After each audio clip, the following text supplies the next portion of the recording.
ከባህር ዳር ጎንደር የሚወስደው መንገድ ተዘጋም። በዛሬው ዕለት በርካታ ልዩ አየር ወለድ ኮማንዶዎች መንገዱን እንደዘጉት የደረሱ መረጃዎችም አመላክተዋል። በርካታ ከፍተኛ ባለስልጣናቶች በባህር ዳር ከተማ ታድመዋል ነው የተባለው። በባህር ዳርም ከፍተኛ የተባለ ውጥረት ስለመገሱ የደረሱ መረጃዎችም አመላክተዋል። ከዚህ ጋር በተገናኘ ተጨማሪ መረጃዎችን ማስደምጣቸዋለሁ።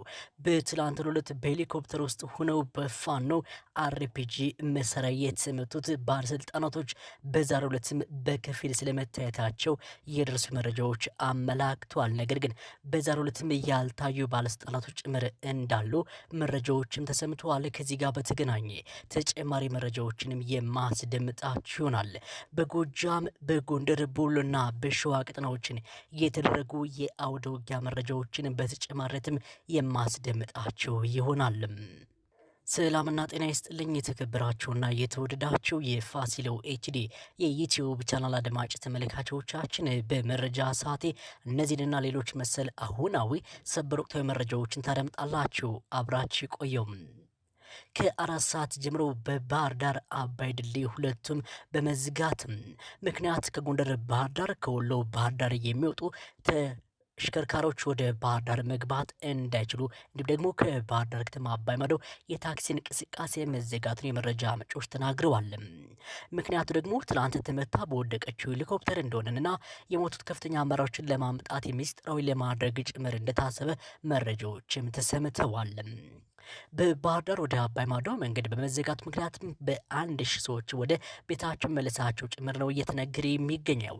ኢስማላ ባህር ዳር እንደ መረጃ ምንጮቻችን ከፍተኛ ባለስልጣናቶችም ገብተዋል እየተባለ ነው። ዙሪያውም እየተናበቡ እንደሚገኙና በየ10 ሜትር ጭምር ልዩ ኮማንዶዎች ባህር ዳር ከተማን አጥለቅልቀዋታል ሲሉ የመረጃ ምንጮቻችን ያካፍሉን መረጃም አመላክቷል። ታዲያ በዛሬው ዕለትም እንደተረጋገጡ መረጃዎች ከሆነ ከጎንደር ባህር ዳር ከባህር ዳር ጎንደር መንገዶች ጥርቅም ተደርገው በአገዛዙ ሰራዊት እንደተዘጉ የደረሱ መረጃዎችም አመላክተዋል።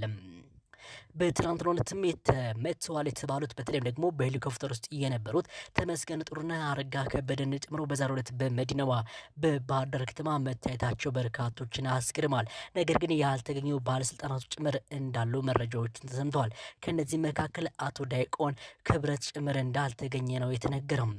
በዛሬው ዕለት እንግዲህ ዳንኤል ክብረት አለመገኘቱ በርካቶችን ጭምር በዚህ ጥቃት ሳይመታ እንዳልቀረም የተናገረ ይገኛል። የአፄዎቹ ቴዎድሮስ ልጆች ታሪክ መስራታቸውን ቀጥለውበታል ነው የተባለው። የአማራ ፋኖ ብሔራዊ ባደረገው ልዩ የማጥቃት ውጊያ በአርፒጂ መሳሪያ ሄሊኮፕተር መጣሉን ተከትሎ ነው እንደ መረጃ ምንጮቻችን ገለጻ። በማስከተልም የአውደ ውጊያ መረጃዎችን ላስደምጣቸው። የአማራ ፋኖ ብሔራዊ ኃይል ምስራቅ አማራ ኮር 2 ዘቦል አምባ ክፍለ ጦር 5ኛ ሻለቃ ዳውንታ ላይ ታላቅ ድልን ተጎናጸፈም። የአማራ ፋኖ ብሔራዊ ኃይል በምስራቅ አማራ ኮር 2 ዘቦል አምባ ክፍለ ጦር 5ኛ ሻለቃ መነሻውን ወልዲያ ከተማ ያደረገውን የአድማ ብትና ሚሊሻ አንድ ተሳቢ ማዳበሪያ በውድ ዋጋ ለህብረተሰቡ ለመሸጥ እየተጓዙ ባለበት ውጊያ ከፍተው በርካታ ሆድ አደሮችን በማስቀረት ነው የተነገረው። ይህንን ውርደቱን የተከናነበው ጸረ አማራ ህዝብም የአገዛዙን ከህዝብ በማድበሪያ ስም ሊዘርፍ ከድላንታ በርካታ ዙፋን ጠባቂ መከላከያ ሰራዊት ኃይል ቢመጣ ነበልባሎቹ ብርቱ ክንዳቸውን አቀምሰውታል። ንስር በለሳቅጣው እጅጉ ክፍለ ጦር ሐሙስ ዙሪያ ባደረገው ተጋድሎ ድልን ተቀናጀ ተባለ። የአማራ ፋኖ ብሔራዊ ኃይል ጎንደር ቀጠና የዳግማዊ ቴዎድሮስ 5ኛ ኮር አካል የሆነው ንስር በለሳቅጣው እጅጉ ክፍለ ጦር በዛሬው ዕለት እንግዲህ ከአገዛዙ ወንበር አስጠባቂ ሰራዊት ጋር ከማለዳ ሰዓት ጀምሮ ለአስጨራሽ ውጊያም ተደርገዋል።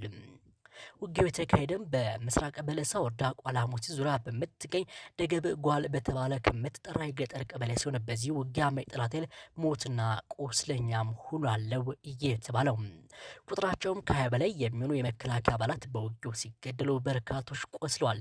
መነሻም ከምስራቅ በለሳ ዋና ከተማ ከሆነችው ጓላ ከተማ ያደረገው የጠላት ኃይልም ዲሽቃና ሌሎችን የቡድን መሳሪያዎች ይዘው የተንቀሳቀሰ ቢሆንም ያሰበውን ሳያሳካ ቁስለኛ አስክሬን በመኪና ጭኖም ወደ መጣበት ተመልሷል። ከምሽቱ 2 ሰዓት እስከ 6 ሰዓት የፈጀው ውጊያ የአማራ ፋኖ ብሔራዊ ኃይል ጎንደር ቀጠና የታድላ ብርሃኑ ክፍለ ጦር ወንድማማቾች ብርጌድ የጎንደር ከተማ አቅራቢያ ጉንብሪት ቀበሌ ክልል ኢየሱስ እየተባለ በሚጠራ ቦታ ላይ ጠላትን አርግፈውታል። ድንገተኛና አፈና ውስጥ የገባው የጠላት አብዛኛው የተደመሰሰበት ሲሆን ውስኑ ተበትኗል። ራሱን ለማትረፍ ወደ ጎንደር ከተማ እግሬ አውጭኝ ብሎም ፈርጧል። ያገኘነው መረጃ የአገዛዙ ለድጋሚ እያገለገለው ወደ መርጦ አቅጣጫ መሰውሯል። ይህ ድል የተመዘገበውም በጎርጎራ የጠላት ሄሊኮፕተር መንደዷን ተከትሎ በውስጥ አርበኞች ድጋፍ ከተጠቀሰው ቦታ ሰፍሮ የነበረውን የጠላት ጦር አይቅጡታት በመቅጣት ነው።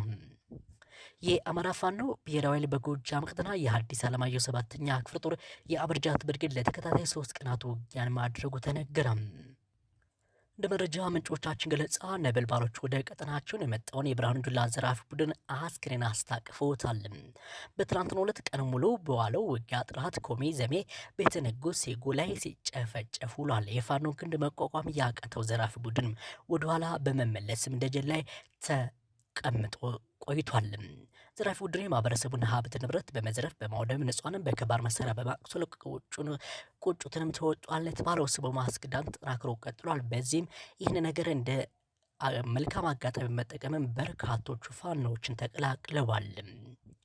ውድና የተከበራችሁ የፋሲሎ ኤችዲ የዩቲዩብ ቻናል አድማጭ ተመልካቾቻችን በመረጃ ሰዓቴ መደመጥ አለባችሁ ብዬ አሰብኳቸው ሰበር መረጃዎች እነዚህ መስሉ ነበር። ለሁላችሁም መልካም ቀን ተመኘሁም።